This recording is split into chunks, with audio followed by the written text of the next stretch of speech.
Christopher Nolan's historical biopic Oppenheimer chronicled the life of the man behind the bomb that reshaped the world. Starring Cillian Murphy as the eponymous physicist, Oppenheimer went into great detail about his origin and development of the theory that led to the atomic bomb before delving into its creation. In the process, Nolan used a star-studded cast to bring the real individuals who were integral to the creation of the bomb to life on screen, including a powerful mix of A-listers and up-and-comers. With so many stars getting screen time, the runtime for Oppenheimer naturally adds up. Of course, the long runtime never felt that long given how powerful the performances and filmmaking were. Oppenheimer became Nolan's most nominated movie with 13 Oscar nominations at the 96th Academy Awards, 7 of which turned into wins. Still, its daunting length is curious, given how financially and critically successful it was. How long is Oppenheimer's runtime? Universal Pictures.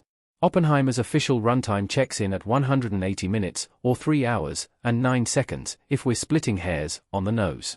That puts it on par with jam-packed epics like Avengers, Endgame or The Lord of the Rings, Return of the King, and what it lacks in sci-fi or fantasy action it makes up for in powerful dramatic storytelling.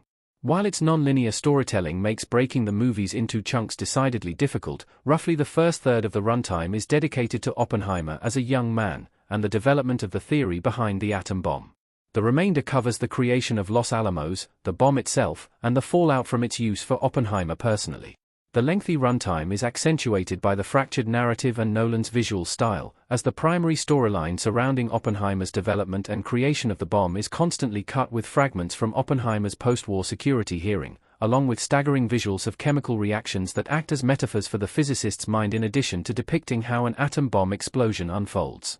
How Oppenheimer compares to the longest movies ever. While there are a litany of experimental films that have runtimes measured by days, not hours, even limiting an investigation simply to mainstream theatrical films proves that Oppenheimer's 3-hour runtime is not overly impressive. In fact, it wasn't even the longest release in 2023. Martin Scorsese's historical epic Killers of the Flower Moon clocked in at 3 hours and 26 minutes. Oppenheimer comes in well behind Ronald F. Maxwell's 2 epic Civil War dramas, which are regarded as 2 of the longest mainstream theatrical movies. Maxwell's Gettysburg, 1993, came in at 4 hours and 31 minutes, while its slogging prequel Gods and Generals, 2003, measured a whopping 4 hours and 40 minutes. Sergio Leone's iconic epic crime drama Once Upon a Time in America, 1984, also cracked the 4-hour mark at 4 hours and 11 minutes, while the beleaguered director's cut Zack Snyder's Justice League technically clocked in at 4 hours and 2 minutes. Looking farther back into antiquity, Oppenheimer falls well short of Gone with the Wind, 1939, at 3:58, Cleopatra, 1963, at 3:53, Lawrence of Arabia, 1962, at 3:47, and Cecil B. DeMille's famous biblical epic The Ten Commandments, 1956, at 3:40.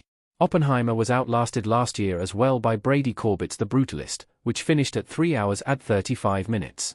How Oppenheimer compares to other Christopher Nolan movies. If you look exclusively at Nolan's work as opposed to the entirety of cinema, Oppenheimer stands out quite a bit more. While it could certainly change once his upcoming mythical epic, The Odyssey, releases in 2026, Oppenheimer currently stands as the longest film that Christopher Nolan has ever made, but not by much. 2013's Interstellar flirts with the same theoretical physics concepts at the heart of Oppenheimer, and its runtime flirts with that of the 2023 Oscar winner.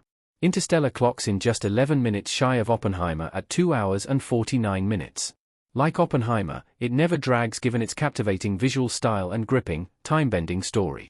2 of Nolan's Batman blockbusters check in after Interstellar, with The Dark Knight Rises running to 2 hours and 44 minutes, while another Oscar winner for Nolan in The Dark Knight comes in at 2 hours and 32 minutes. The first movie in Nolan's trilogy, Batman Begins, is a bit shorter still at 2 hours and 20 minutes. While Nolan's films all tend to run on the longer side, he does have a few that are under 2 hours. His 2002 psychological thriller Insomnia fell just short of the 2-hour mark at 1 hour and 58 minutes, while his other early mind-bending thriller Memento clocks in at 1 hour and 53 minutes.